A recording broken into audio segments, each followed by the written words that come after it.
What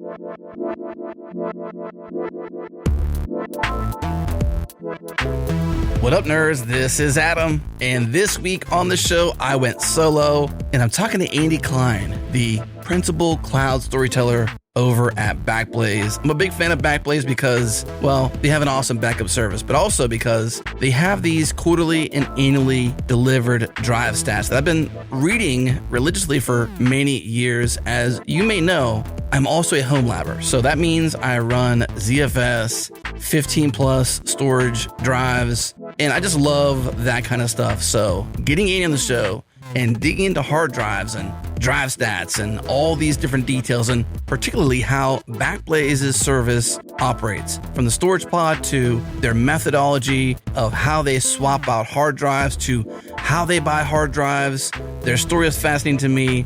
If I wasn't podcasting, I'd probably be racking and stacking storage servers and swapping out hard drives and running analytics and all this fun stuff. But hey, I'll stop dreaming. I'll keep podcasting. But this show was fun. I hope you enjoy it. And I want to give a massive thank you to our friends and our partners at Fastly and Fly, because this podcast got you fast, because Fastly, they're fast globally. They're our CDN of choice, and we love them. Check them out at fastly.com. And our friends over at fly.io, well, they can help you like they help us put our application and our database globally close to our users. And we love that with no ops. So check them out at fly.io.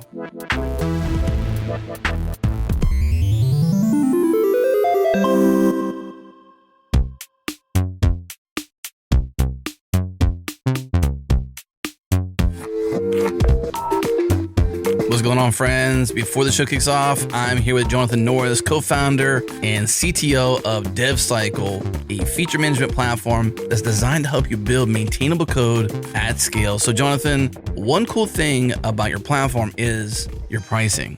It's usage-based. Tell me why that's important. One of our core principles, we believe that everyone on your development team should have access to your feature flagging platform, whether it's your developers or your product managers or your designers, and basically the whole team, right? And so that's one of the core reasons why we've gone with usage-based pricing, not seat-based pricing. So we align sort of our pricing to the cost to serve your traffic, not sort of how many team members and seats you might need to fill and to bill on that. So that's a core differentiator for us, and it really allows us to get ingrained into developers' workflow. If every developer has access to their feature management platform, then it just makes the seamless integrations into the rest of your dev tools make a lot more sense, because there's no gates. There's no these three people over here who only have access to your feature flagging platform for budgeting reasons because it's seat-based. You don't have to play games like that. We want every member of the team to have access to the platform and really make it a core part of their development workflow.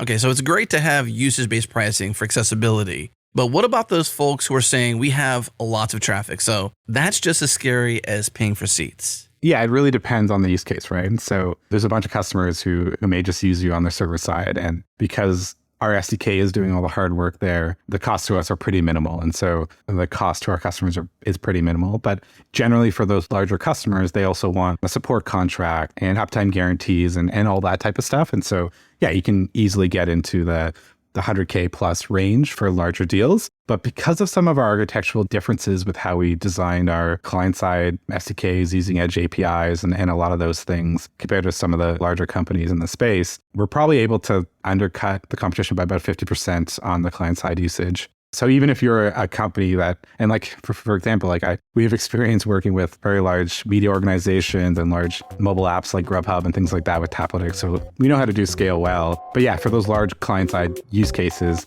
we can still undercut by about 50% the bill that people are getting from the large competitors. Okay, so everyone on your team can play a role. That's awesome. They have a forever free tier that gets you started. So try that out at devcycle.com/changelog. Again, devcycle.com/changelog.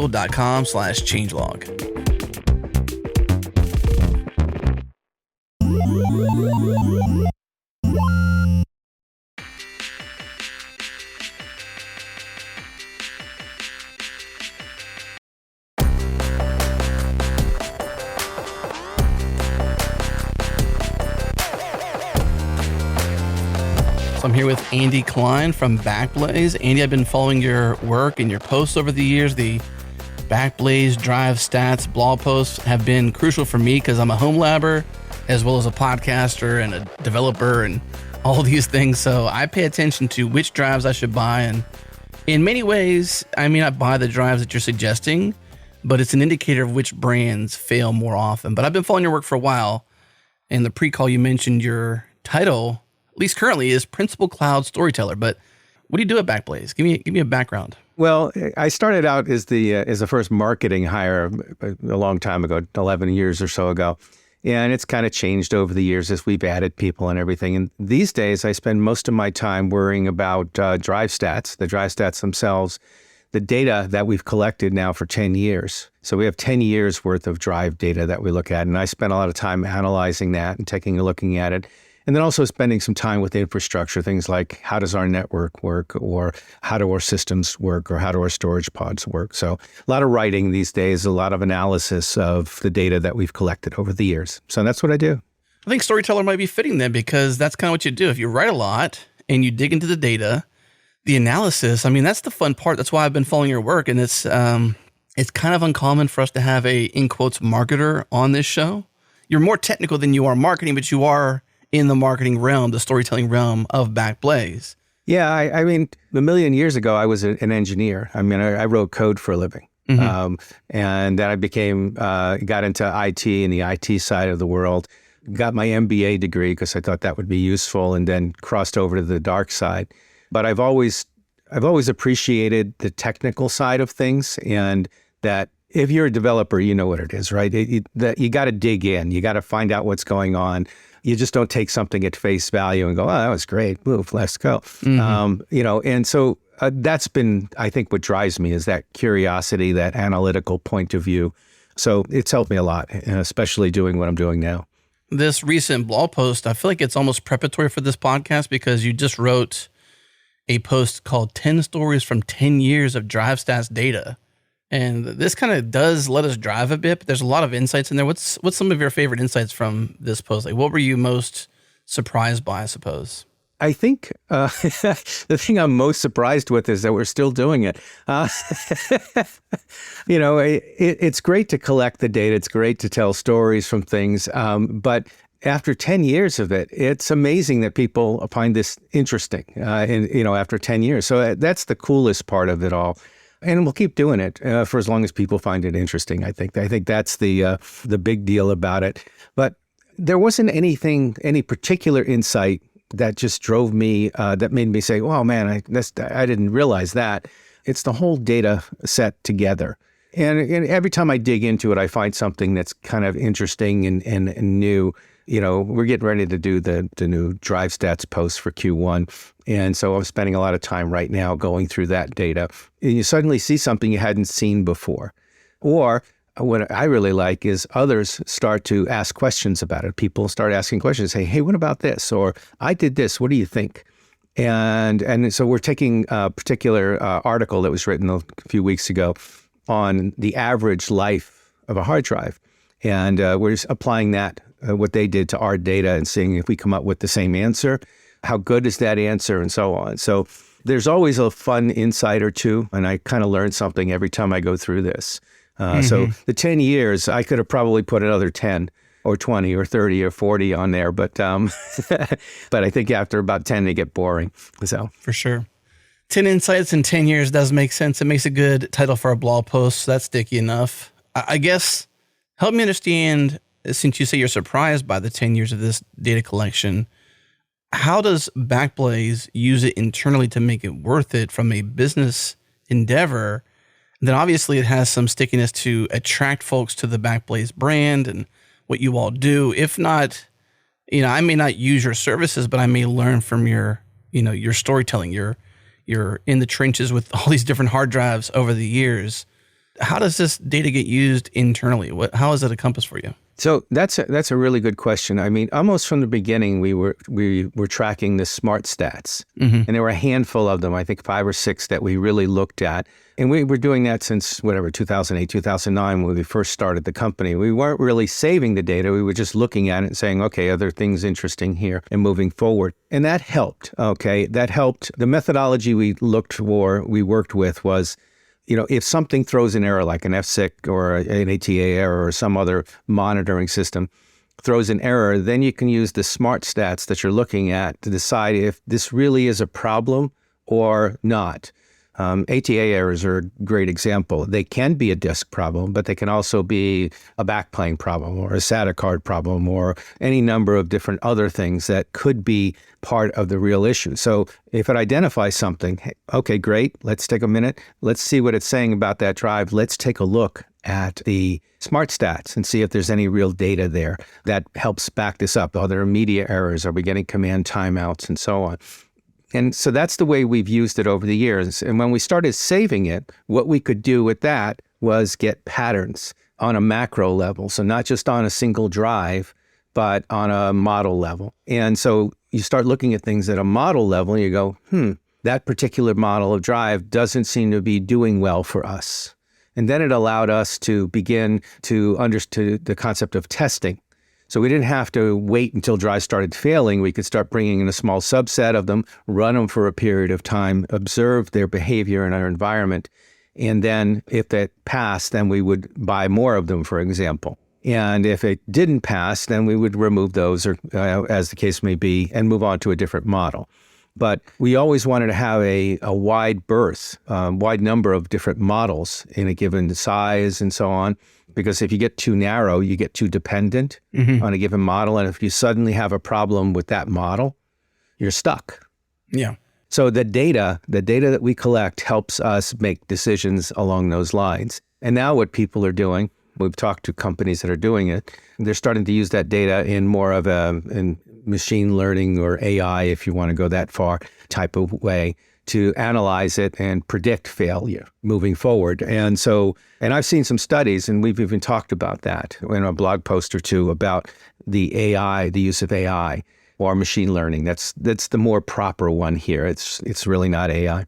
And you see how you can make predictions on things like, hey, based on the stats, the smart stats stacked up this way, this drive will die, has a 95% chance of dying in the next 30 days. That's a really good piece of data to have in your hand, because then you can prepare for it. You can clone that drive, get it running, get a new drive, put the new drive back in, remove the one that's going to fail, and you're done. And you don't have issues with durability. And I'll get to that in a second, okay?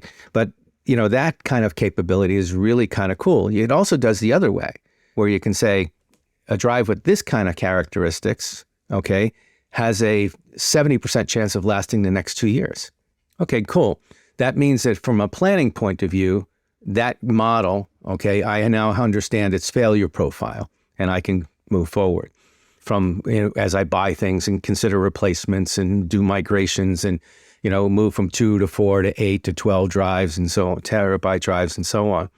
I mentioned durability earlier. Durability is that notion of, is my data still there? Did you lose it, right? And all of the factors that go into durability, that people write down how many nines there are, right? Durability, but the things that you want to have are important is to have everything in your system spinning all of the time. Well, that's not a reality.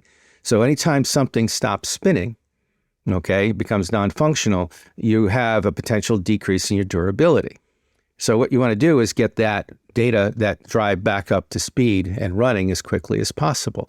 So if I take out a drive and I have to rebuild it, so I take out a drive that's failed and I put in a new drive and it has to rebuild in the array it's in effectively, that might take days or even weeks, all right? But if I can clone that drive and get it back in and get back to service in, let's say 24 hours, I just saved myself all of that time. Yeah. And that impact on durability. So that data, okay, that we've been collecting all of this time gives us that ability to see those types of patterns, understand how our data center is behaving, understand how particular models are behaving, and make good decisions from a business point of view about what to buy, maybe not what not to buy, and so on. Yeah. It's a very complex business to manage this, I'm sure.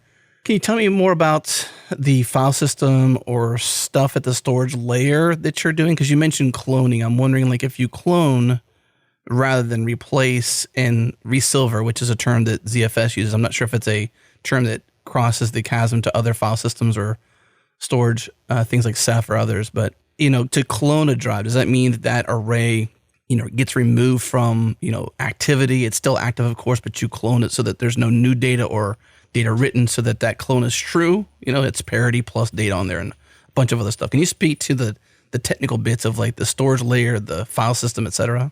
Yeah, so we didn't build our own file system. I don't remember right off the top of my head which one we actually use, but it's a fairly standard one. What we did do is we built our own Reed-Solomon encoding algorithms to basically do the array. And we can do it in 17.3, 16.4, whatever the model is of data to parity. And it depends on the drive size. So when you take a drive out that's failed, all right, if you have to replace it, that thing has to talk to the other drives in what we call a tome. A tome is 20 drives that basically create that 16.4 or 17.3 setup. And that drive has to talk to all the rest of them to get its bits back, so to be rebuilt. And that process takes a little bit of time. That's what takes the days or weeks, right? If I clone it, if I remove that drive, all right, the system keeps functioning, okay? That's part of the parity mechanism, right? So no worries there. And then when I put the clone back in, the clone goes, oh, wait a minute, I'm not quite up to speed. Okay, the drive does. It says, but I got a whole bunch of stuff, so let me see what I got. And that's part of our software that says, let me know where I am, okay? I have all of these files, I have all of these pieces. It does a bunch of things called shard integrity checks and so on and so forth to make sure it's all in one piece. And then it says, okay, I still need everything from yesterday at 3:52 p.m., blah. And then it starts to collect all of the pieces from its neighbors and rebuild the pieces it needs on its system. In the meantime, the system's still functioning. Okay, people are adding new data or reading data from it, and they're picking it up from the other 19 in this case. And that one drive kind of stays in what we call read-only mode until it's rebuilt. And then once it's rebuilt, it's part of the system. So you cut down that process of replacing that one drive from, like I said, weeks, perhaps into a day or two. Right. And the software that you mentioned that does the smart reading, et cetera, to kind of give you that predictive analysis of this drive may fail within the next 90 days, which gives you that indicator to say, okay, let me pull that drive, do the clone versus just simply replace it and let it resilver or whatever terminology that you all use to sort of recreate that disk from all the other drives in its tome or its array. You wrote that software. Is that available as open source or is that behind the scenes proprietary? Right now, it's ours. If I was to say very inelegant, and I'm sure there's developers who are going to hear this and go, my guys who are going to come yell at me. But it hasn't been open sourced. And a lot of that has to do with, it just has to do, like I said, with the fact that the edges aren't very clean. So it just kind of works in our system and goes from there. Yeah. What it does today is it's more of a confirmation using the smart stats system. So in other words, it's looking for, I mentioned earlier, ATA errors and so on as the first identifier. And once it does that, then the smart stats get applied to see if it's truly a failure or if it's some other problem that we need to go investigate. And just to clarify too for the listeners, if you're catching up to this, self-monitoring analysis and reporting technology, that is what smart is when Andy refers to smart. It's this, it's a feature in the drive, but it's software that lives, I suppose, on the box itself, right? Like, so it's between the operating system and the hard drive having the smart capability. No, this smart system is built into each drive. Right. Okay. And so it gets it. What happens is we run a program called Smart CTL that interrogates that data and it's just captured into each drive. Some manufacturers also keep another layer of data that they also have. So the drives are kind of self-monitoring themselves and reporting data. And then we can ask it, hey, please give us that data. And that's what we do once a day. We say, actually, we run the smart checks on a routine basis. It's usually multiple times a day, but once a day we record the data. That's what makes up our drive stats. And so it's each drive just holding it, and saying, this is my current status right now of smart X and smart Y. Some of the values update on a regular basis, like hours. There's a power on hours. So I assume once an hour that thing gets updated. There's temperature, which I think is probably something that is continually updated. I don't know if it's once a minute, once every 5 minutes or whatever, but you can it has a temperature of the drive. So there are a lot of other things in there besides, how good the media is, how much trouble I had writing or reading from a particular sector, sectors as the case may be. Command timeout is a really good one because that indicates that the thing is really busy trying to figure out what it was supposed to be doing, and it's starting to stack up commands. And then there are some others that have interesting indicators like high fly rates, which is how far the head flies from the disk. And that number the tolerance on that is so thin these days. I mean, when you're talking 9 platters in a drive, that head is really, really close. And so if it comes up even just a little bit, it's getting in everybody's way. So that's another thing that gets monitored and so on. So I was looking at a drive while you were talking through that bit there. I have an 18 terabyte, one of many in this array. And I was looking, and so you'd be happy to know that my command timeout is 0. I don't know what a bad number would be other than 0. So at what point does the command timeout of that or of a disk get into the bad zone? It's a good question. It does vary, and it usually that particular one happens to come with usually some other error. Okay. One of the things we found when we analyzed smart stats individually is we couldn't find any single smart stat which was indicative by itself of failure, okay, until it got to be really, really weird. Like I'm finding bad sectors. And so having a few bad sectors on a drive is just a thing that happens over time, and they get remapped and everybody's happy. But having, 1,000 is a lot, but maybe that's not a lot on an 18 terabyte drive because the sector size is the same basically. And so, but it is a lot on a 500 meg drive or 500 gig drive, so there's somewhat relative kind of things, but no individual one generally is indicative of failure. It usually is a combination of it. And then some drives just fail. They don't give you any indication at all. And then they just go, I'm done. I'm out of here. And we've seen that. And roughly 25% of the drives we see, at least the last time I looked at all of this, just failed with no indication in smart stats at all. They just rolled over and died. And there doesn't seem to be anything relation to, a brand or a model or a size or how long they were in. It just seems to be they get there. Now, inevitably what happened is before they failed, okay, something went wrong, okay, and maybe the smart stats got recorded, but we don't record them every minute because it would just get in the way. So maybe we missed it. Okay, so I'm open to that as a possible explanation. But most of them, you do get a combination of the 5 or 6 different smart sets that we really pay attention to.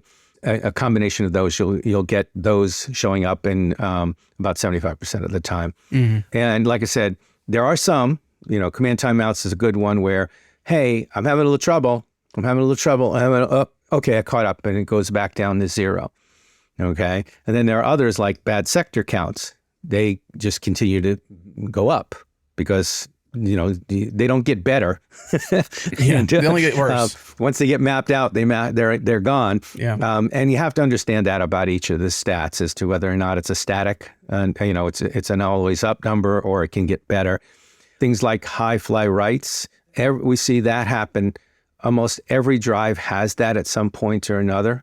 But what happens is, if you see, the favorite way to look at this is, you look at it over a year, and there's 52 of them. 52 is a high number, but if it's once a week, okay, if they all happened in an hour, I have a problem. Yeah. And so there's a lot of that going on with the smart stats as well. What causes a high fly rate? Like, what is that like?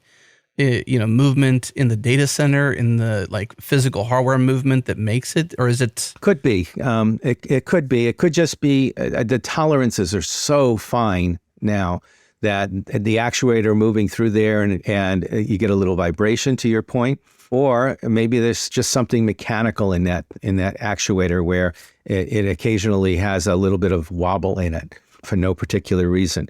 But it usually has to do with some movement. Of course, it's never a good idea to have a spinning object 7,200 or 15,000 or whatever RPMs and a little thing stuffed in there, less than a human hair, and start jiggling it around.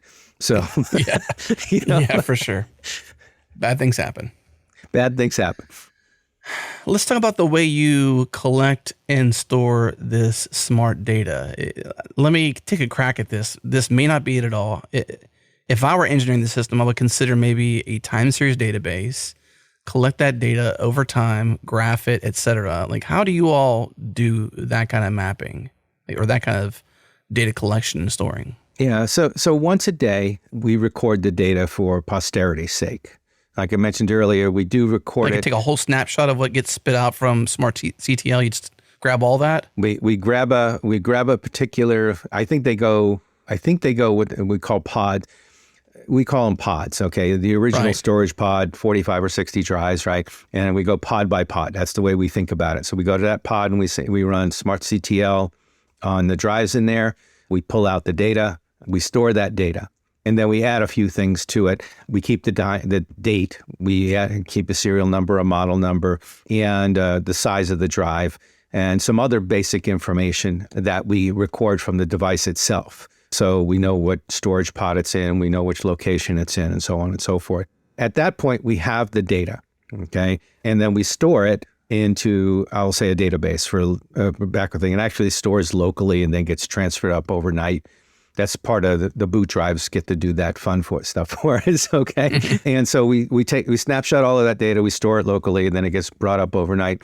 Then there's a processing system which goes through and determines the notion of failure, okay? So if a drive reported something to us, it didn't fail yet, all right? The next day, we go in and we go back to that same pod, for example, and we notice that one of the drives is missing, right? We look for 60, we only got 59.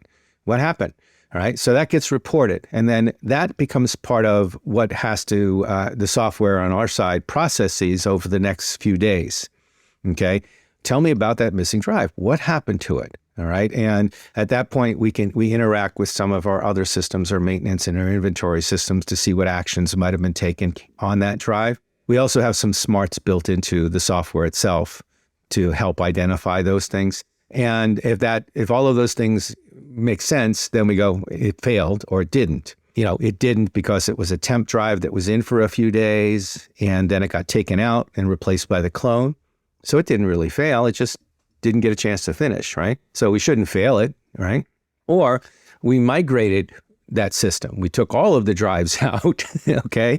And we went looking for them and they weren't there, but we don't want to fail 60 drives. So that's not what happened. So the system figures all of that kind of stuff out. It looks, like I said, it can connect up to the inventory and maintenance systems to help validate that, because we have to track all of those things for obvious reasons by serial number. So it's fairly complex software that goes in and does that analysis.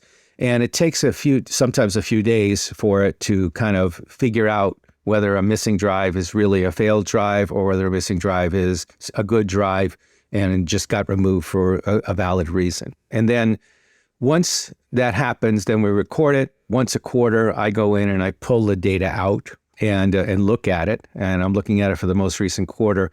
I actually go back in and validate all of the failures as well by hand against the maintenance records in particular, just because we want that data to be as accurate as possible. And then we confirm all of that. And almost always we get a really solid confirmation.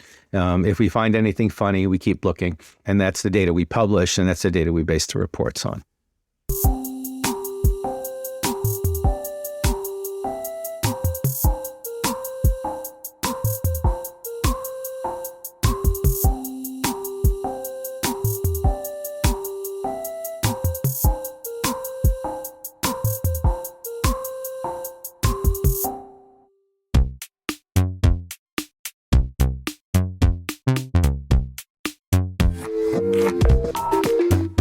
So in the sponsored minisode here in the breaks, I'm here with Tom Hu, dev advocate at Sentry on the CodeCov team. So Tom, tell me about Sentry's acquisition of CodeCov, and in particular, how is this improving the Sentry platform? When I think about the acquisition, when I think about how does Sentry use CodeCov, or conversely, how does CodeCov use Sentry, like I think of CodeCov and I think of the time of deploy. When you're a software developer, you have your life cycle, you write your code, you test your code, you deploy, and then your code goes into production, and then you sort of fix bugs. And I sort of think of that split in time as like when you actually do that deploy.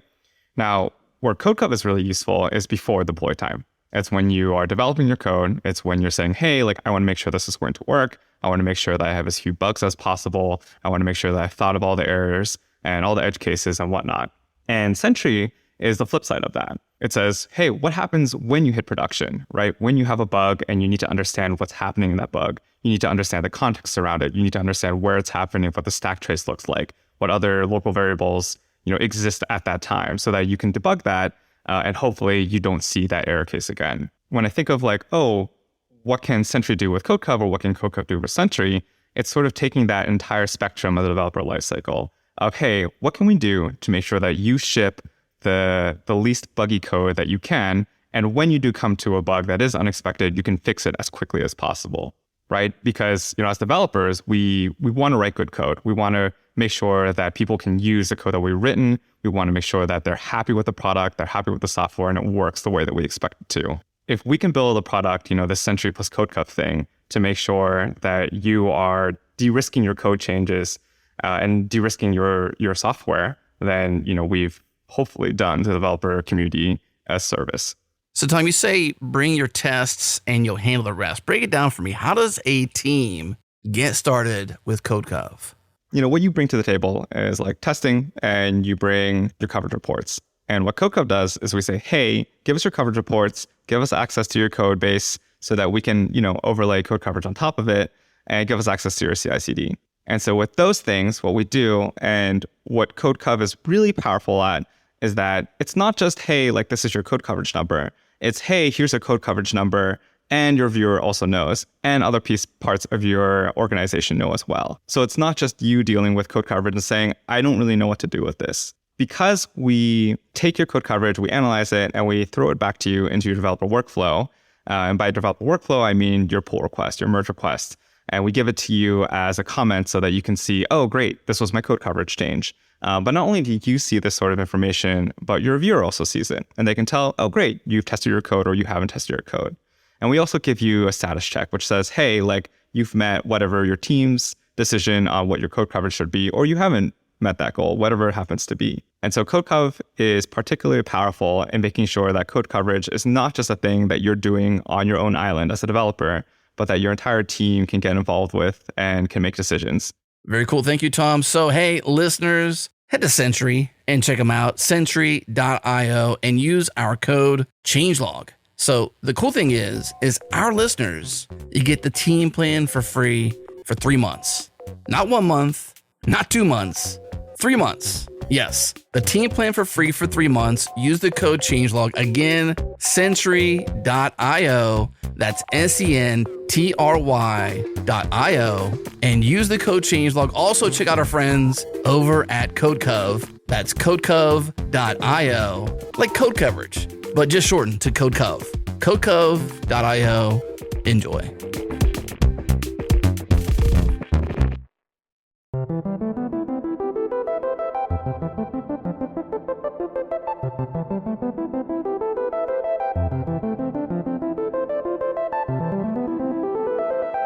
In terms of your data centers, do you have many of them throughout the world? I assume the answer is yeah. Yeah, we have 5 right now. 5, 4 in the U.S. and 1 in Amsterdam. Okay. And they all run the same software, and the process is the same. And the automation all occurs in the front end. That's all fun and stuff like that. The validation, if you will, is me. And a little bit of that comes from me putting my name on this thing. So I want to make sure the data is right. So I don't want to automate myself yet. Not yet. We'll have Andy Klein AI. Yeah, at some point. That's exactly. Well, I'm not quite ready to turn dry stats over to ChatGPT yet. But I think, I don't know how long I can continue. I mean, we're up to almost 250,000 drives right now.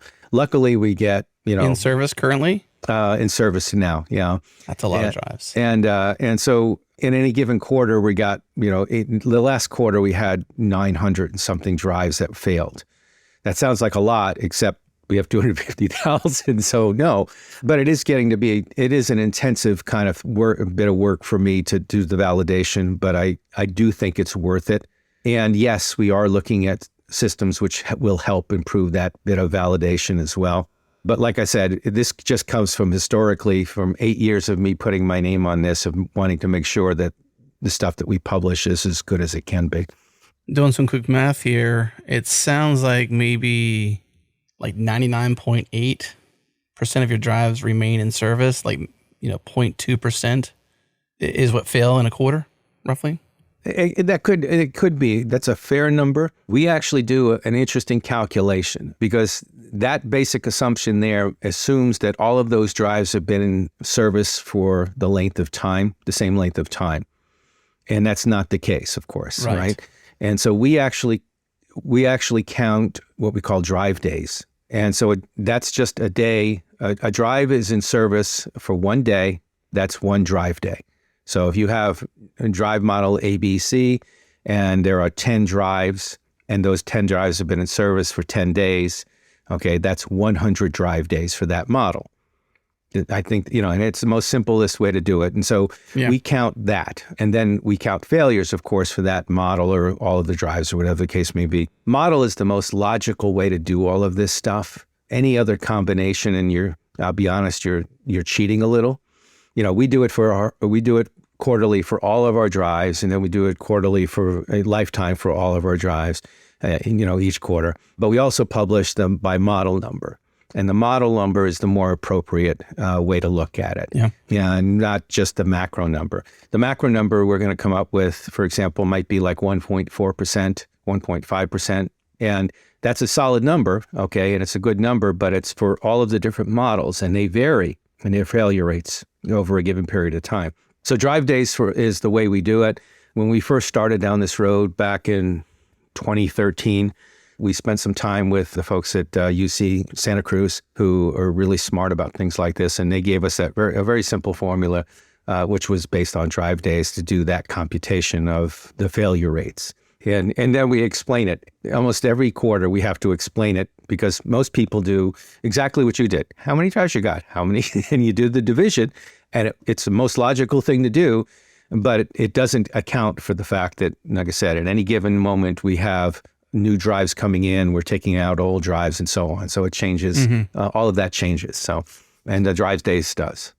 Do you do much preparation for a drive to go into service? Like, do you do a burn-in test? Do you worry about bad sectors before you put them in? Or you just roll a dice because you've got, so much history that you kind of have confidence? Like, how do you operate when you add new drives to the system? That's a really good question. When we first started out, we would put all of the drives into a storage pod, okay?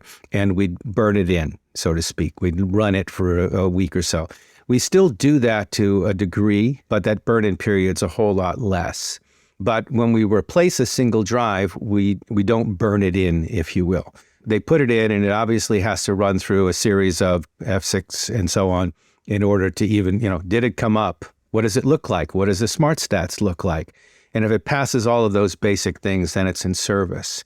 I think one of the things that's really helped us with that over the years, it's been my goodness, it's probably 4 or 5 years now. I was at the Seagate facility in Longmont, Colorado, and where they do their prototyping for all of the drive builds and so on and so forth. And one of the things that they do, and they do it at all of their factories at some point, is once the drives come off the line, so to speak, is they actually put them in a testing box. And they run some tests on it for a few hours, days, whatever their period of time is. And you can see that when you get a, quote, brand new drive, it has power on hours, 16, 20, 25, whatever. And so it's not zero. So they did some banging on it to make sure you don't get a DOA drive. And so I think that has helped. And I'm relatively sure all of the manufacturers do something like that, although Seagate's the only one I've actually ever seen. So, yeah. Well, that's my drive of choice. I use Seagate's. I was on Iron Wolf for a bit there, then Iron Wolf Pro in some cases. I think mainly for the warranty that you get with the Pro label. You get a longer warranty, which is nice. Not necessarily a better drive, but definitely a better warranty. And then my newest drive I've gotten from them was I think it's called the EXOS. I'm not sure. Do you know how to pronounce that by any chance? That's as good a chance as any. I'll go with that one. Sure. EXOS is. EXOS. There you go. We'll call it EXOS then. I think that probably sounds better. I think that's the ones we actually use as well. So it's interesting. We trade off, and we have an opportunity to do something which I'll say Joe consumer doesn't have. We can trade off failure rates for dollars, right? So, and I'm not going to pick on any drive or manufacturer, but if a particular drive has a failure rate that sets 2%, and a different drive has a failure rate of 1%, all right, we can look at the cost, and we can say, well, wait, the one with 2% cost us $100 less. And the lifetime cost of that and replacing these drives over a 5 or 7 year period or whatever it is, we're going to save $500,000 if we just buy those. Yeah. So we can do that, okay? And people at home with one drive don't really have that. Maybe that's not the decision they want to make. And that's why we always tell them, hey, there's this company that backs up things, and maybe. But anyway. That's right, Backblaze. Yeah. So that's cool, though, that you get to do that kind of trade-off, as you said, dollars per failure, things like that. I think that's really interesting. Do you have some program or formula that you use behind the scenes that lets you make those choices? And then two, I guess when you're buying the drives, can you use your data as leverage? Well, hey, HGST, based on our stats from the last 10 years, your drives fail more often. So we want to pay less for your drives because we'll have to buy more of them sooner. We're happy to keep buying them. However, they're going to fail more often and more frequently based on our data. Does that give you leverage? So I'm not the buyer, but I do know that the data gets brought up from time to time in conversations with the various different companies. Now, inevitably, they have a different number. All right, they always do. They publish it on their data sheets, and every drive I've ever seen has either a 1% annual failure rate or a 0.9% failure rate. So that's the range. It's like 0.9 to 1. And so that's what they believe is their number. And they do that through calculations of mean time between failures and so on and so forth of all of the components. And so that's the number they believe. Okay. Now, whether or not we influence that, we say, well, look, we'll go buy these and we'll do this trade-off. You never know what numbers you're going to get from a manufacturer at a given time. The other thing that we do, okay, is I don't need the latest and greatest drives in my data center because why would I overpay for them? So we're going to use drives that are somewhat down the price curve and have a proven capability in the market already. Mm-hmm. And so you're better off negotiating from a point of view of where you are in that price curve than your drives fail more or your drives fail less kind of thing. One, and two, model by model is so much different. You may get one model of a 16 terabyte drive that, let's just say Seagate makes, and its failure rate is 0.5%. It's great, 0.05, 0.5%. And then you may get another 16 terabyte drive from Seagate, and it fails at 2%. Okay, so, what do you do, right? You just negotiate, based on where they are in the curve. That's the best thing to do. If you're going to buy, 22 terabyte drives right now, you're paying a pretty good premium for them. So I don't want to buy 22 terabyte drives right now. I'll wait until the price comes down, and then we can buy 22s or we can buy 24s or whatever the case may be. And we'll know a lot more about the history. And, so we're buying into the pricing curve as it drops. Mm-hmm. Can we talk a bit about your storage pods themselves? I know that there's some history there from ProtoCase, which I've read up on the history because I'm a 45 drives fan, being the brand 45 drives. So I kind of know some of the storage pod history where you all had a prototype and a desire for a design. You went to ProtoCase and collaboratively you came up with what was Storage Pod 1.0. I think you even open sourced the design and stuff like that so people can go and buy it, which was what really drove a lot of the early demand for the 45 drives spinoff from ProtoCase to become a legitimate brand. And then there were needs of folks who wanted high density storage, but not Storage Pod Backblaze version, because you had different circumstances and different choices you were making, because you had different business metrics you were basing choices off. Like you said, you don't want the latest, greatest drive. You want something that actually proved itself in the market. You had different demand curves you were operating on. So you're not the same as everyone else. Long story short, give me the story of the storage pod. Help me understand the design of it, so to speak. Like, 15 drives, 30 drives, 45, 60. I know that there are 15 per row. I don't know what you call them, but give me the layout of the storage pod. Tell me more about it. Sure. So the 15, just so to start with, is actually the size of the first array we used. And we used RAID 6 when we first started. And so we did it in I think it was a 13-2 arrangement. And so 45 just came from, 3 rows effectively. Now we actually just mechanically, we didn't lay them out like an array in each row. We actually moved them around. And that had to do with the fact that the backplanes that we used were 5 drives each. And so you didn't want to overload a given backplane with all of the commands going on. So you wanted to move it around. It was just a whole lot more efficient that way. It also had to do with the fact that if you lost a backplane, okay, you would lose 5 drives, and suddenly that array, you couldn't get any data out of it. So that was a way to improve durability. But we started out building those, and you're exactly right. We had a design. We sketched it out in our head. We built it out of wood. Okay, and in some place, on a blog post somewhere, there's a picture of a wooden storage pod.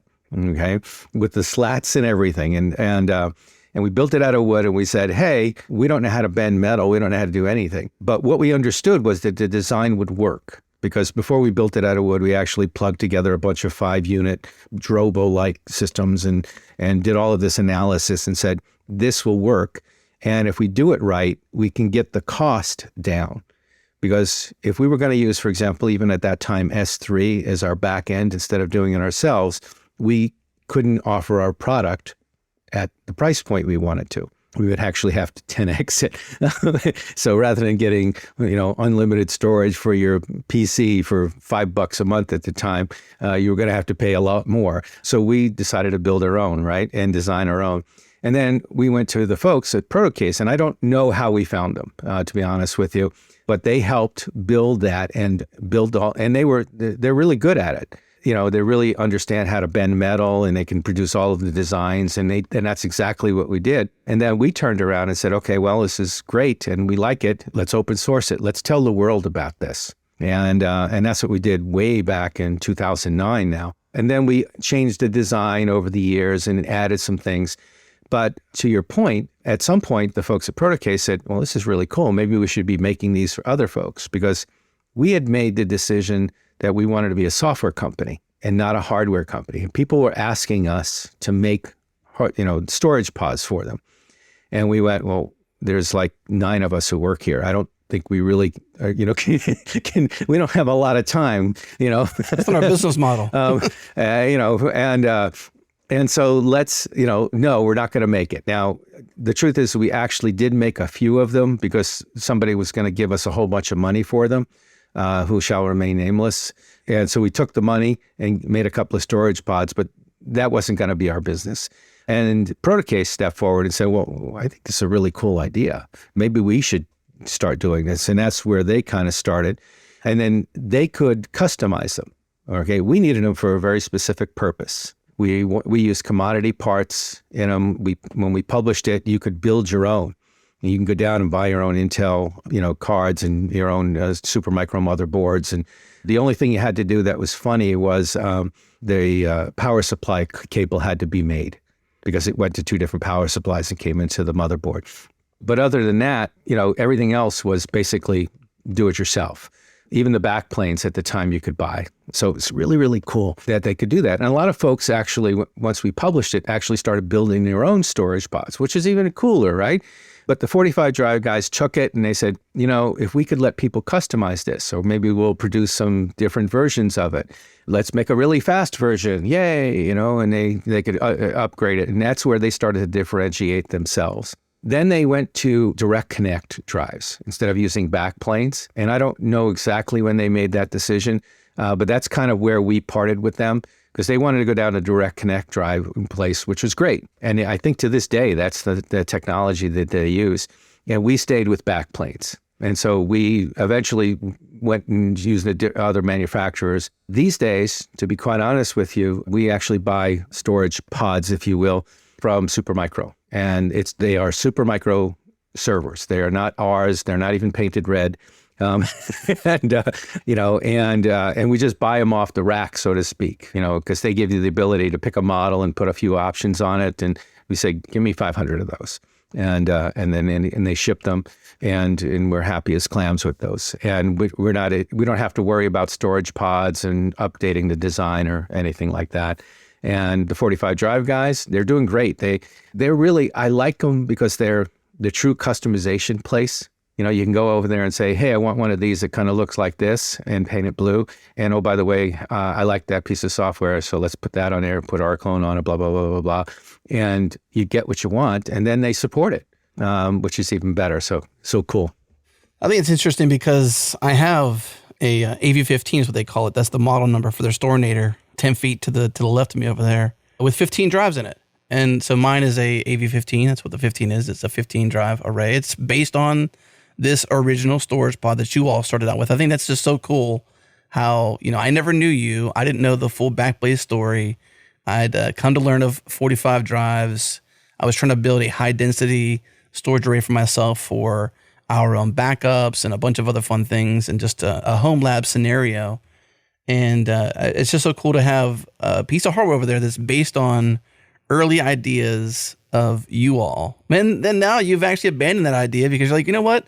We want even more commodity. We had a great design, sure, but we actually just want to get it directly from Supermicro and just literally take it from there and put it into our racks. Now, can we get into your data center a bit? Because I got to imagine these things get pretty heavy to lift. Now, I read the blog post that you had out there, which was like a kind of a behind the scenes of your US East data center. Mm-hmm. And I'd actually just noticed this. So I'm glad you mentioned the change of heart when it comes to your storage pod, that you no longer use a custom version for yourselves, that you just buy it directly from Supermicro. So it's still a 4U server, which is great size for that. And you have them stacked 12 high in a cabinet, and you leave 4U at the top for a 1U core server and an IPMI switch and interface. Can you talk to me about that design, the entire stack? How much work did it go into designing that 12 high cabinet, for example? Well, the first things you have to start thinking about, obviously, are how much space it is. But the next thing you have to think about is electricity and how much electricity you can get to a rack. Because let's face it, you're spinning that many drives, it takes up a little bit of juice. Yeah. And so some of the earlier places we were in, from a data center point of view, they said, okay, so here's a rack, and here you get, here's 25 amps, have a good time. And oh, by the way, you can only use 80% of that. And so you suddenly go, I can only stack storage pods so high, especially as the drives got bigger and started soaking up more and more electricity. And so now you go, well, I can put 4 terabyte drives here, but I can't put anything with 8 because, okay. So, but that's changed over time as people actually realized, one, that these things use electricity. So you go into a facility like that and you say, okay, so do we have enough? How much electricity we got? Okay, we have plenty. Great. For the drives today, the drives tomorrow, and so on. And then it becomes a floor layout issue. How do you optimize the space? How much air cooling do you get?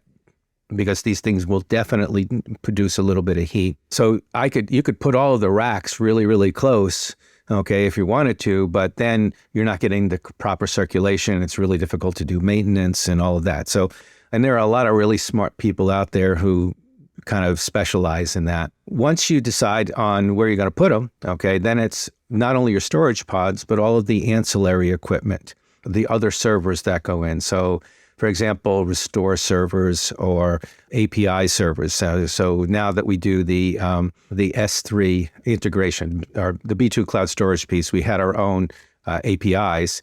Now we also support the S3 APIs. Well, they don't work the same. So when you make an S3 call, it actually has to kind of be turned into our call on the back end. And we had to have a group of servers to do that. And so we have those kinds of servers. And then you have just, utility boxes and monitoring systems and so on and so forth that all have to be built into that. So we may have an entire rack of nothing but support servers. we have the architecture is such that you have to know where all of the data is. And so we have servers in there that's their job. They know where the data is, which storage pod it is, and so on and so forth. So you go and say, hey, I would like to have a file, or, and you ask that device, assuming you've been authenticated, blah, blah, blah, blah, blah, right? And it says, okay, you'll find it over here. And here you go. Have a good time. And the same thing when you want to write something, okay? The way we write things is pretty straightforward, which is we literally connect you to a home, actually to a particular pod in a home. Once you say, hey, I have some data and I want to write it. And you say, great, here's where you're going to put it. And you're right there. And then we have to record all of that, of course, and keep track of it for future reference so you can get your data back. So that whole process of laying things out, like I said, the biggest one starts with, what's your footprint, and then how many racks can you get in there, but how much electricity can you support, how much cooling is there, and so on. And then, of course, you just have to deal with the fact that these things are big. So going up is really, really cool because if we can get it, okay. The only issue ever became one of, does the lift guy go high enough, good old Luigi there, go high enough so that we can get them out, so we can get them back down?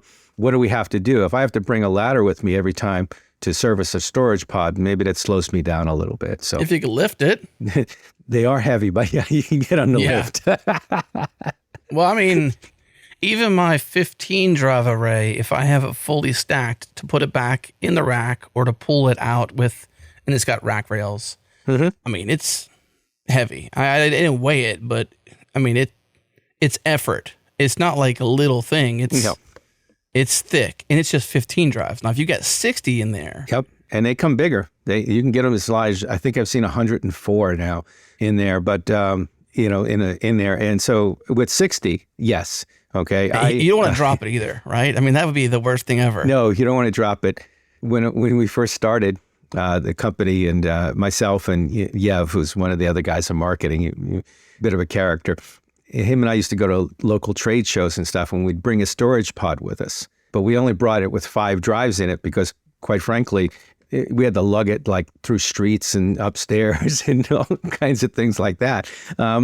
So yes, they do get quite heavy, and that's why we have the rack in place. And no, we don't let people cart them around and all of that. But yeah, we do want to optimize the space, but we do need to get in them from time to time to replace a drive. So you don't want them to be right at the top of the rack. So you put in some of the other equipment, which is doesn't require as much hands-on maintenance up there. So a 52U server rack, you're stacking them 12 high. That weigh roughly 150 in pounds each, 68 kilograms, roughly. That's just assuming that. And then to lift that, I think in the details here in your blog post is Guido. Guido, yeah. Guido's mentioned, and I think that's like a server lift. It's like a thing. Like, how did that come about? So that started with the very first ones at 45. We went, our first rack that we built, okay, was like a half height rack, and it was only went up 4. Okay, that was our first setup, and as soon as it went higher than 4, people went, this is really heavy. We need to find this out. So you can get a server lift, and that's what we did. We actually had to raise money way back when to buy a server lift because they're not cheap. And that was Guido, who was named after the server lift, the lift in Cars, by the way, the movie Cars. And then later on, we added Luigi. I know all of the data centers have their own. I don't think the rest of them have funny names for them, although I'll have to ask, I guess. Yeah, I was thinking that was like the name of that one. Was it Luigi was the character that sold the tires, and Guido was his sidekick? Is that correct? I think so. It's been a few years since I watched the movie. I like that though. That does make sense. Yeah. Okay. So yeah, I'm looking here quickly. Guido was the kind of blue lift looking thing, and I believe Luigi was the Ferrari lover. There we go. Italian. Yeah. So okay. That was our buddy, my buddy Sean, who ran our data centers for a number of years before moving over to another job within Backblaze. But he was the one who named those things, so he has a bit of a sense of humor.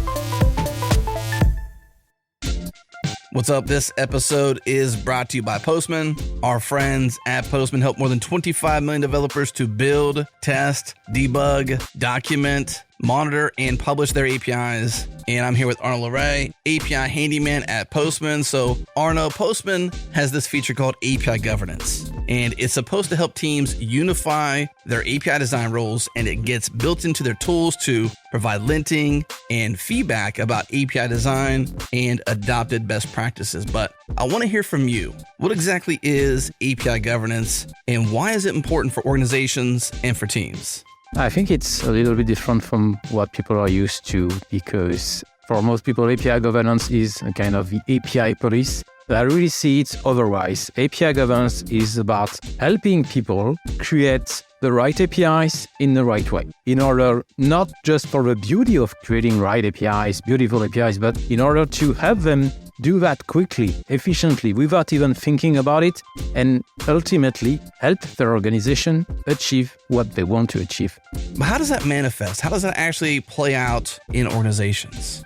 The first facet of API governance will be having people look at your APIs and ensure they are sharing the same look and feel as all other APIs in the organization. Because if all of your APIs look the same, once you have learned to use one, you move to the next one, and so you can use it very quickly because you know every pattern of action and behavior. But people always focus too much on that. And they forget that API governance is not only about designing things the right way, but also helping people do that better, and also ensuring that you are creating the right API. So you can go beyond that very dumb API design review and help people learn things by explaining, you should avoid using that design pattern because it will have bad consequences on the consumer, on implementation or performance or whatsoever. And also, by the way, why are you creating this API? What it is supposed to do? And then through the conversation, help people realize that maybe they are not having the right perspective creating their API. They are just exposing complexity in our workings, instead of providing a valuable service that will help people. And so I've been doing API design reviews for quite a long time, and slowly but surely, people shift their mind from, I don't like API governance because they're here to tell me how to do things, to, hey, actually I've learned things and I like to work with you, but now I realize that I'm designing better APIs and I'm able to do that alone. So I need less help, less support for you. So yeah, it's really about having that progression from people seeing governance as I have to do things that way to I know how to do things the correct way. But before all that, I need to really take care about what API I'm creating, what is its added value, how it helps people. Very cool. Thank you, Arno. Okay, the next step is to check out Postman's API governance feature for yourself, create better quality APIs, and foster collaboration between development teams and API teams. Head to postman.com/changelogpod. Sign up and start using Postman for free today. Again, postman.com/changelogpod.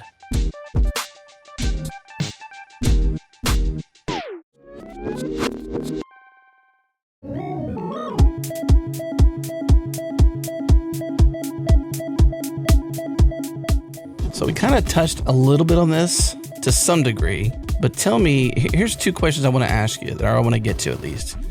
I want to know how you all buy hard drives, and then I want your advice for how consumers should buy hard drives. So we touched on it a little bit, but give me a deeper detail. Like, how do you choose which manufacturers? It seems based on your data, you have 4 that you choose from. I believe HGST, Seagate was one we talked about already. Western Digital, of course, is always in that mix. And then I think sometimes Micron's in there. It depends if those are the SSD stats. Toshiba's in the fourth. Yeah. Okay, so you primarily map around 4 different manufacturers. How do you, do you buy them in batches? Do you have a relationship with the manufacturer? Do you have to go to distributors? How does it work for you all to buy? How much of a lift is it for you to buy drives? And when you do buy them, I'm assuming it's once a quarter because you're tracking failures at once a quarter.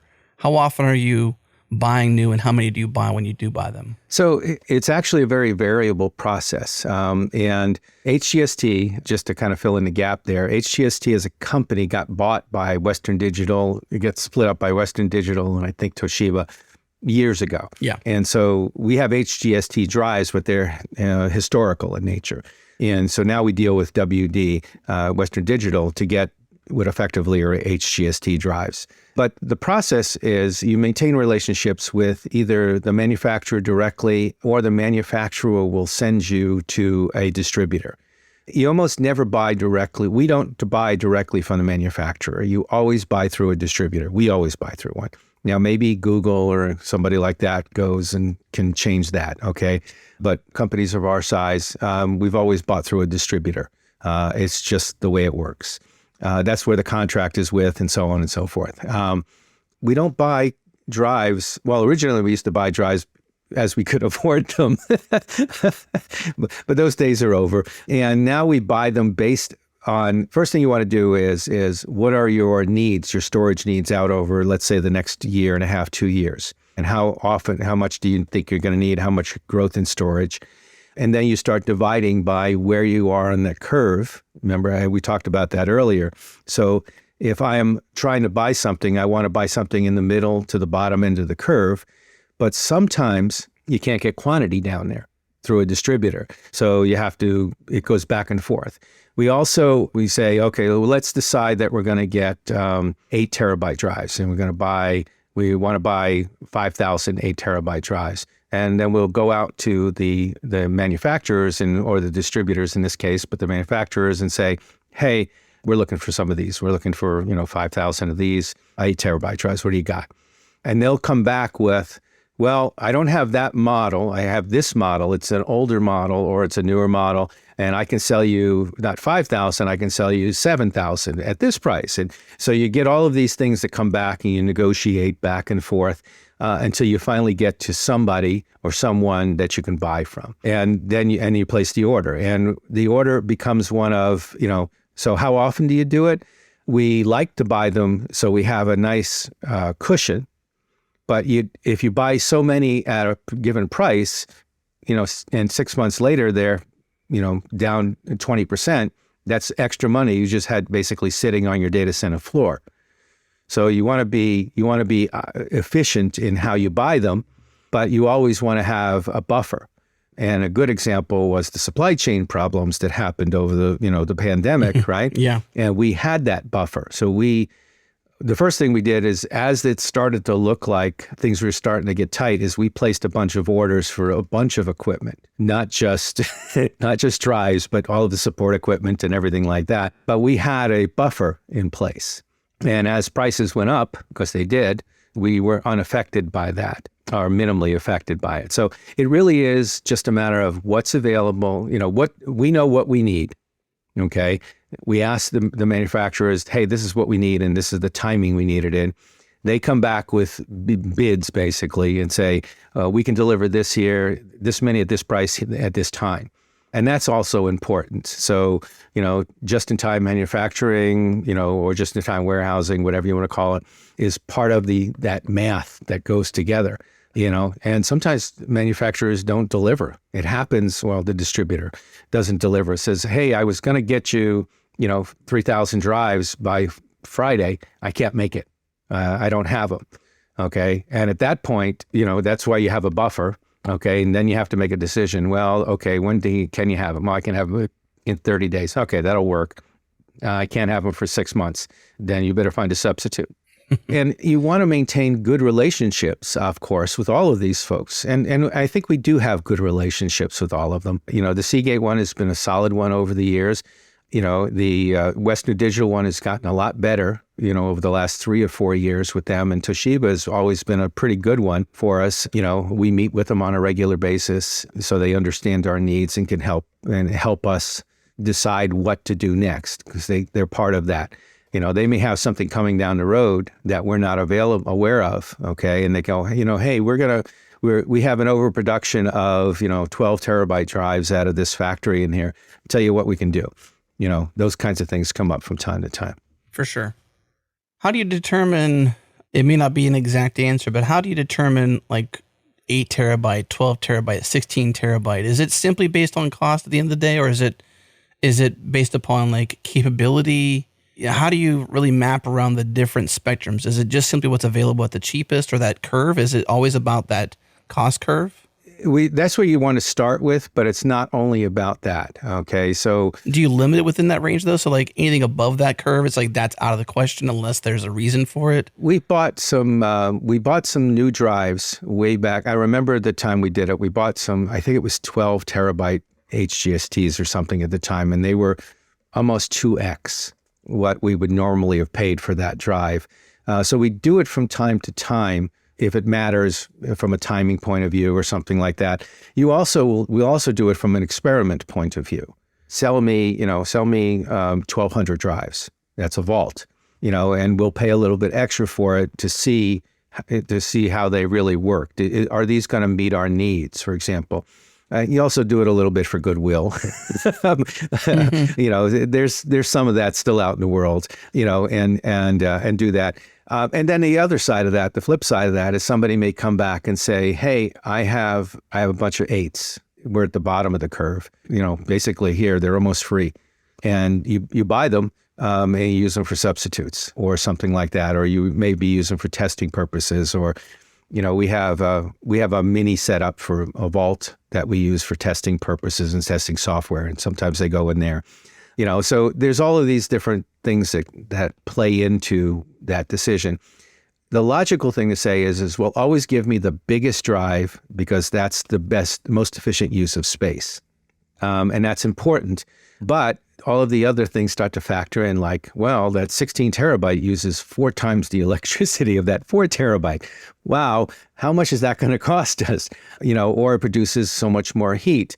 Or when we use it, it's slower because it's such a bigger drive. It's not as fast. It doesn't give us the data quick enough. And I'm using that as an example. Right. Even though it's a 7,200 RPM drive, it's still slower on the data out standpoint. The IOPS is slower. The IOPS is lower.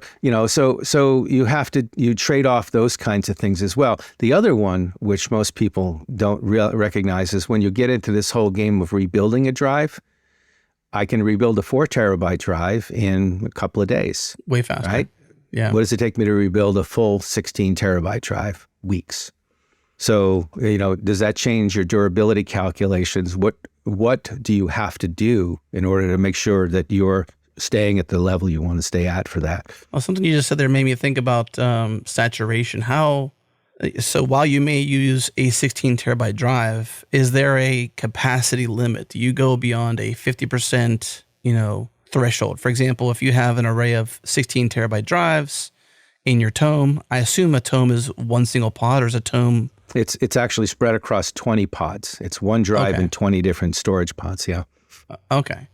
So given that, do you fill those disks fully up before you move along? Do you operate at full capacity? It's a good question. We do run them at above 80%. Okay, and the reason has to do with the fact that there's a notion of filling them up, so the way our system works is you're given a URL to the data, okay, to your location, to your particular tome, if you will, particular drive.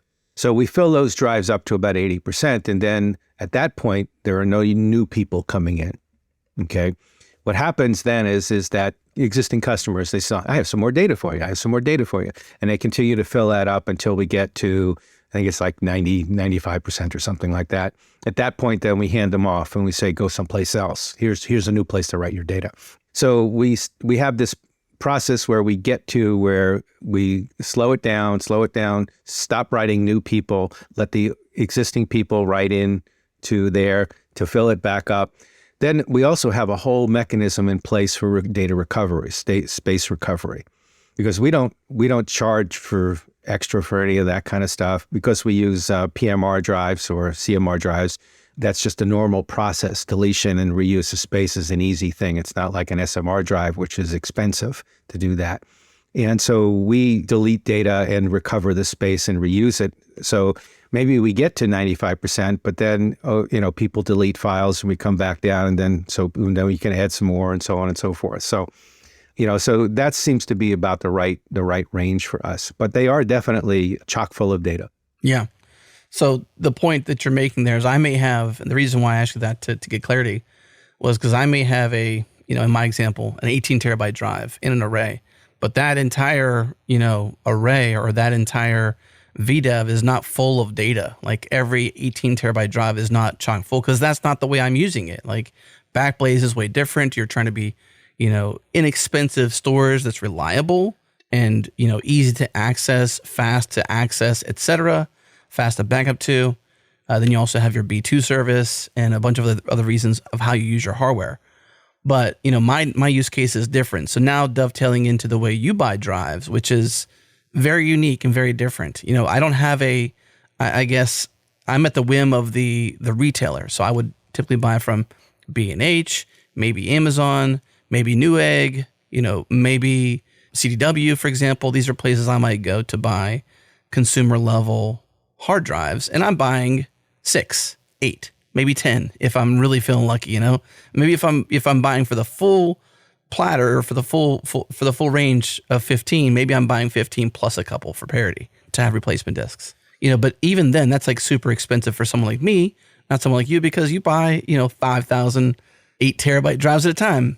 Massive check, right? Yep. Me, way different, or the people like me, way different. So let's dovetail into how can you leverage what you know about the way you buy drives to give some guidance to consumers out there that are home labbers that are building out 4 drive arrays, 6 drive arrays, 8 drive arrays, 12 drive arrays, whatever it might be.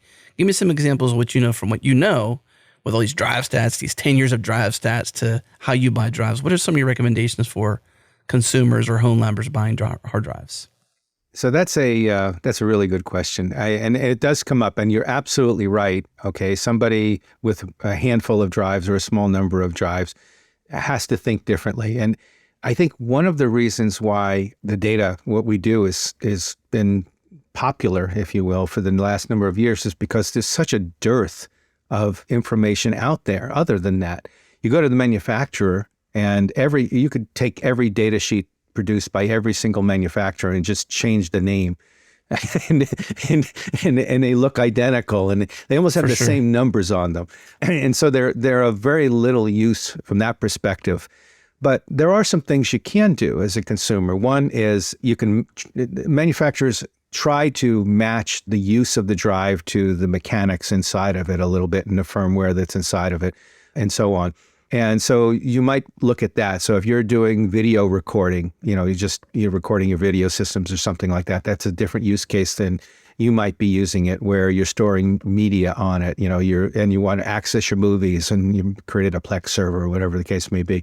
Versus, Joe person who's looking for an external drive because they have a computer and they want to put some data on an external unit. So I think what we give people from our perspective is at least data to help make a decision. Now, where else do you get it from? Okay. There's various sites that do produce it. There's folks like yourself, who work in home lab thing and say, hey, I had success with this. And I think you need all of that information in order to make a solid decision. I don't think it's a monetary one, although I completely understand why people make a monetary decision. I can buy that for $179, but that one cost me $259 and they're the same size.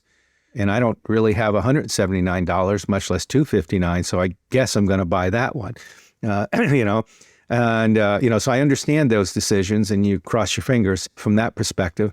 The other little thing, it's just the wild card in all of this. You never know when you're going to get a really good drive model or a really bad drive model. And you could buy a drive and it's let's just say DX000 model, right? And you bought it and it's been great. It's been running for years. And your friend says, what do you use there? And I say, I'm using the DX000. And he goes, great. And he goes to the store and he can't get that, but he can get a DX001 and it pretty close, right? And it fails 3 days out of the box. Okay. So, so you have to be somewhat precise, but you also see the personalities of the different manufacturers. Okay. And I'll go back to Seagate. Seagate makes good, solid drives that are a little less expensive. Okay. And so do they fail more often? Maybe, okay, but there are certainly some good models out there, and it doesn't necessarily correlate to price, by the way. We've seen that, and it doesn't correlate to enterprise features. It seems to just be they made a really good model. The other thing I would do is if you're buying a drive is I would buy a drive that's been in production a bit, maybe a year, maybe 6 months at least, and then look and see what people are saying on websites, various consumer sites. Don't go to the pay-for-play review sites because, you just buy your way up the list. But, hey, I'm thinking of using this particular model. And then pay attention to the model they're using. And then when you go to buy it, make sure you get the same one because, again, they don't have to be the same. Use our data wherever it's helpful to help maybe guide you a little bit towards where you might find the right ones, maybe ones to stay away from a little bit. But at the end of the day, that's just one piece of the information that you're going to have to dig up. And there just isn't a testing agency for drives out there. We get people Y'all should begging be us that. for that. We get people literally say, Spin off a division or something like that. That's right, right? Wouldn't it be fun? Yeah, I mean, realistically, you've done a lot of the hard work in, quantifying the value of the data, and you've been consistent with the ability to, one, capture it and then report on it at a quarterly and yearly basis, which I just commend you on. Thank you for that, because that's been and you give it out for free. You don't say, hey, for Backblaze customers, you can see this data. It's free for everybody to see. And I think you even have downloads of the raw data, if I recall correctly. I didn't know what to do with it, but I'm like, great, it's there. That if I wanted to dig into it further, then I could. But yeah, there should be some sort of drive testing, but what a hard thing to do. Especially as you probably know, models change so quickly and the numbers don't seem to, the model numbers don't seem to be like there's some sort of rhyme or reason to them. They just seem to be okay, we're done with building that one, and now we're going here. And it's also based on geography. It might be made in Taiwan, it might be made in Vietnam, it might be made somewhere else. And these things also play a role into it. It could have been, something geographically in that area. There could have been a storm. There could have been an earthquake or a hurricane or something, catastrophic, or who knows what. There's things that happen in these manufacturing plants when they make these drives to get consistency. I've even heard to buy not in the same batch. So don't buy more than X drives from, let's say B&H, buy 2 from B&H, 2 from CDW, obviously buy the same model if you can to try and, keep the model number parity. But, I've heard all these different, essentially old wives' tales on how to buy hard drives as a consumer. And it seems to be cargo culted or learn from somebody else or just, fear, essentially. This is why I do it, because it's of fear. And the way I've kind of done it is based on the capacity first. So I think, how big do I need? So I begin with my capacity because I'm different. And I want to get to price curve eventually, but my deal is, how much do I want to have? How many drives can I actually handle? And then at that level, what's my parity level? Can I afford to have a couple extra? So if those 2 fail in that parity, let's say a RAID Z2 given a ZFS file system array as an example, if those 2 drives fail, can I replace them? Do I have 2 more drives to replace them if 2 did fail? I hadn't considered your cloning idea, which I think is super smart. I'm going to have to consider that. I might just do some hard drive failure tests just to see how that could work. That seems so smart to clone versus resilver, although I don't know how that would work with ZFS, if that's a thing or not. But capacity is where I begin. Then it's okay, for price, did I get that? And then the final thing I do once I actually get the drives, I hadn't considered running the smart test right away to consider how many power on hours it had, because I didn't consider they were doing testing there. But I thought, well, hey, if Seagate is doing a burn-in of sorts on my drives or some sort of test beforehand, let me know.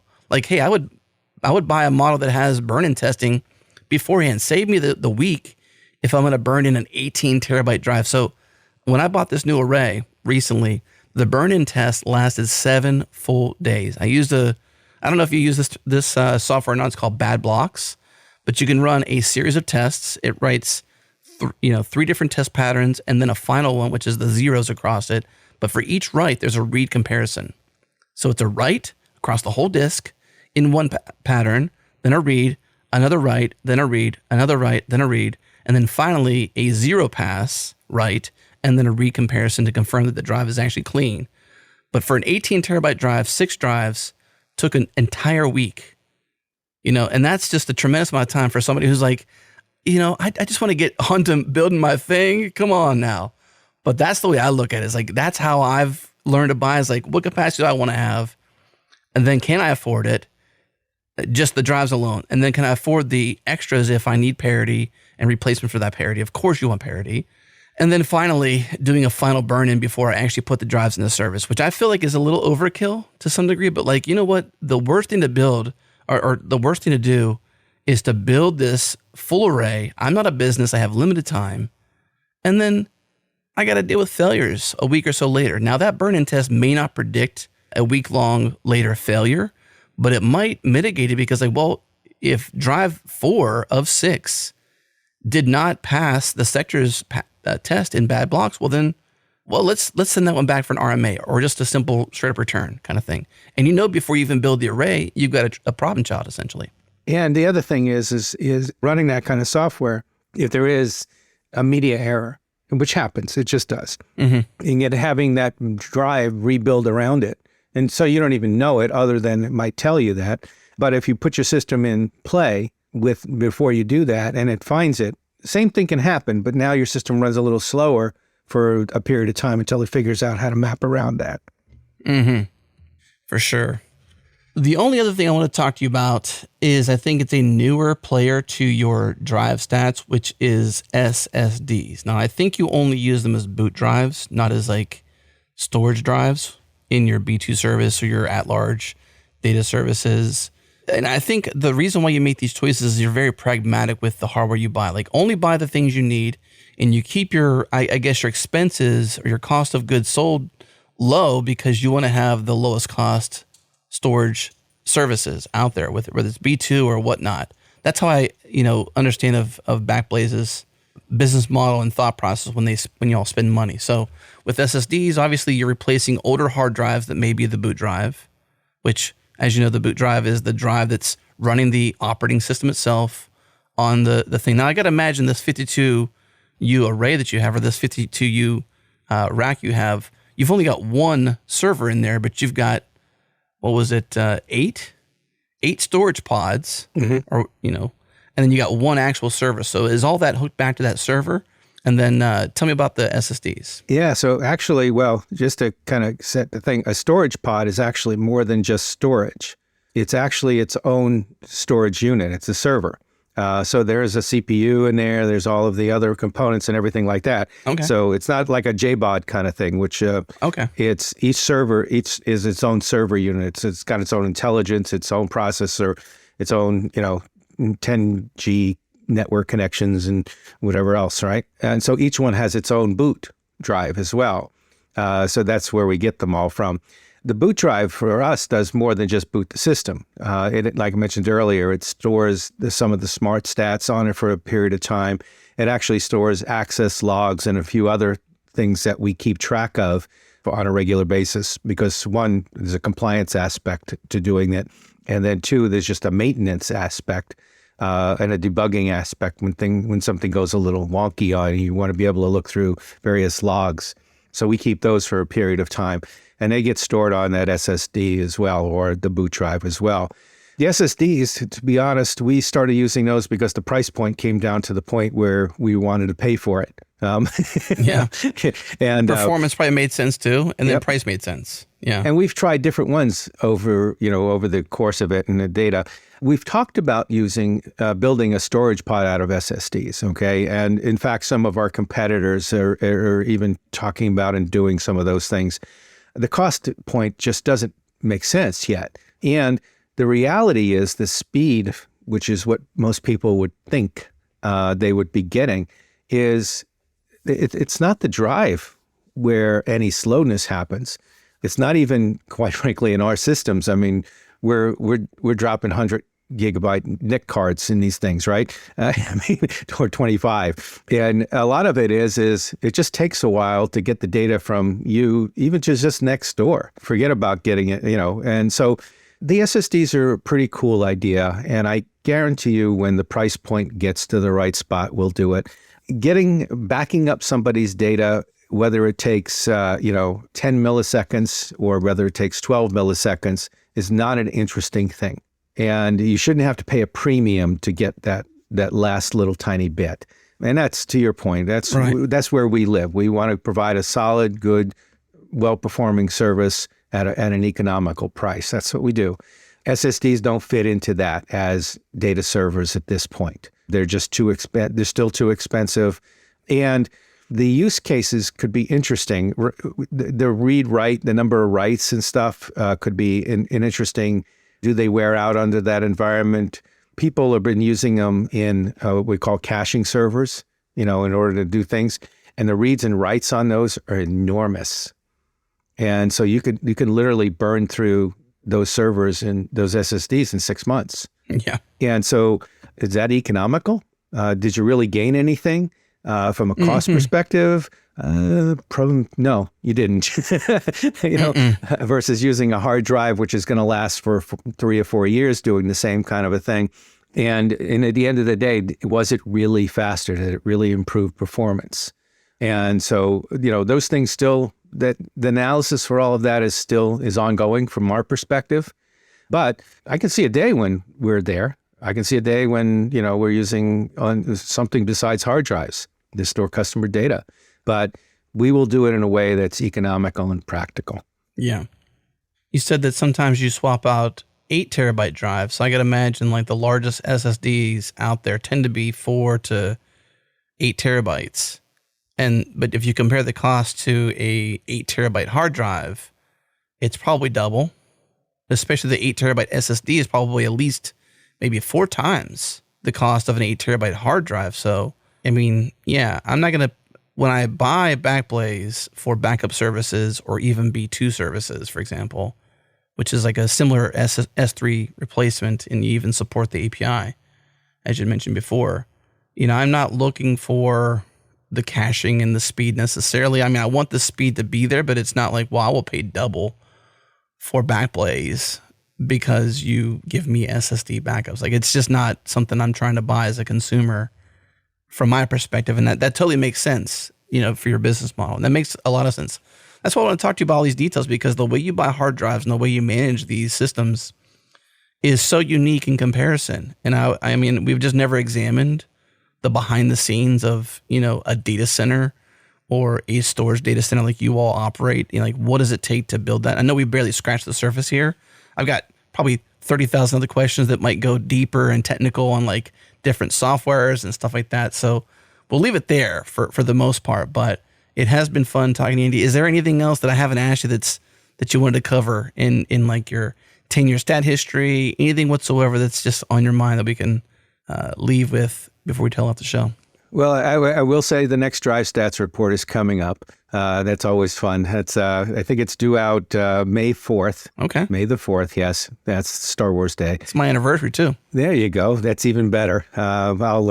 Last year we wrote one up all about on May the 4th, and we did it all of its Star Wars themes and stuff like that. But I've dialed that back this year, so maybe 1 or 2 Star Wars references, and that'll be it. But congratulations on the anniversary, though. Thank you. But so that's coming. I encourage folks who do read those things, and to if they have questions or comments, feel free. We'll answer them. We try to do the best we can. We try to be open with how we do things and why we do the things we do. And so I always look forward to that. And ask the hard ones. We'll give you the best answer we can with it. We are these days a public company, so I don't know how many things we can disclose at certain points, but we'll do the best we can in getting you the information you're asking for. Yeah, I always appreciate digging into this. I don't always dig as deep as I would love to because of time or just too much data, so to speak, because it is kind of overwhelming. And the way you have to look at even like your drive failures by manufacturer, for example, is like, well, that number may be higher for Seagate, but you also have a lot more Seagate drives in service. There's a lot of corollaries you have to look at. You can't just say, okay, let me go to Backblaze's data and say, okay, these are the drives I'm going to buy. Well, it might be an indicator to manufacturer, maybe not model or size particularly, but it might mean like, okay, you seem to favor Seagate. You mentioned that your relationship was pretty good there. I like Seagate. I almost switched recently when I was buying my newest array. And I was thinking about building, I was like, I'm going to go to Western Digital. I almost did that, but I'm like, well, I've got these drives in service for this many years. knock on wood, with zero failures, right? With zero failures. When you say that, things happen. So I'm sorry to say that. But I've been having Seagate drives in service for, as long as I've been running data stores, which has been a long time, probably 8+ years, maybe 10 years or more. Longer than that, 13 years. So over time, I've always only ever used Seagate drives. I don't know why I chose Seagate. Cool name. I liked Iron Wolf. Cool brand name. All that good stuff. They got some good stuff there, but the things I read about them was pretty strong. The warranty was good. And I've had good services with Western Digital as well in terms of warranty. I've had some drives from them fail and have to be RMA'd, and the RMA process is pretty simple. That's what you want to buy for. You want to buy a brand that's reliable. You want to buy for parity. You want to buy for replacements of that parity and to be able to swap it out easily. And then also, do you have a worthwhile warranty and can you RMA pretty easily? RMA is just simply sending the drive back that's got a failure, and they will replace that drive with the drive that you got or something that is equivalent. There's always circumstances that make that different, but I've only had good responses from Seagate as well as Western Digital. So those are the brands I stick with. But that could be a wives' tale. Right, Andy? That could be that's Adam's wives' tale of how I buy hard drives, It's okay. People have to be comfortable with whatever decision they make. But the most important thing, and you built it into your system, right, is to what? Have a backup. And I don't care what kind of backup it is. You don't have to use our service. Well, RAID isn't a backup. It's just parity. But yeah, definitely have a backup. And because if you lose it, it's gone. So, have a backup. And we've said this before. I don't care if you use us. I don't care if you use anybody. I don't care how you do it. Just get your stuff backed up so that if something happens, you don't lose the things that are precious to you. It's as simple as that. And again, I don't care who you do it with or how you do it. Just get it done. Very cool. Well, Andy, thank you so much for taking an hour or so of your time to geek out with me on hard drives. Not always I'm curious how many people come to this episode, honestly, and be excited about this topic. It's not the most funnest topic unless you're a hard drive nerd like you and I might be. Well, yeah. I rather enjoy it. I think this kind of stuff is pretty fun. I'm kind of curious what audience we bring to this one because this is a unique topic for us to have on the changelog. Yeah, I appreciate the opportunity, and I hope some folks listen. It's always fun to have folks, listen to what you say and then make comments on it, and all of that. There are some places where geeks hang out, and hard drive geeks in particular hang out. So maybe we'll get a whole bunch of them together and listen to it. But just the education of what goes on. You understand the complexity of a hard drive and what's going on inside there, right? And I understand that to some degree as well. And it's miraculous that thing works. It does what it does, and it does it at the price points that they do it at. So we just need to have that appreciation for that technology, for as long as it's around. For sure. I agree. We definitely underappreciate and take for granted the mechanics of a hard drive. As simple as it might be, on my MacBook Pro, I don't care because I'm using an SSD. It's actually probably NVMe SSD or just straight up NVMe, not NVMe SSD, but it's in the M2 format or whatever it might be. At that point, I'm not caring, but in other cases, yes, the hard drive. That's what the cloud is built upon. Your cloud is built upon spinning rusty hard drives that eventually fail. That's not always the coolest topic, but it is crucial. It's like almost mainframe level crucial, right? We don't think about mainframes too often. We had an episode about that, but how often do you talk about hard drives and the simple thing that they are, but also the very complex thing they are? And like you had said, the miraculousness of the fact that it actually works. But yeah, thanks so much, Andy. It's been awesome talking to you. Appreciate you. Thank you, Adam. It was great.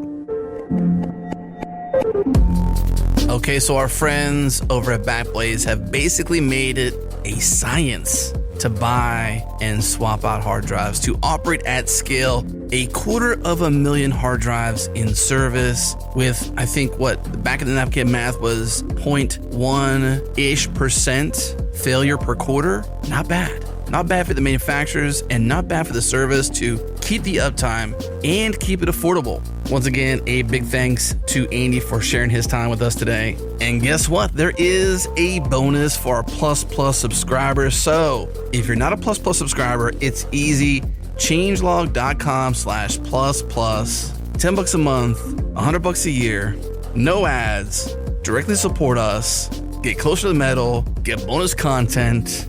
And of course, a shout out on Changelog News on Mondays. You can't beat that. $10 a month, $100 a year to support us. Wow, that's easy, and we appreciate it. Speaking of appreciation, a big thank you to our friends and our partners at Fastly, Fly, and TypeSense. We love them. You should check them out. Fastly.com, Fly.io, and Typesense.org.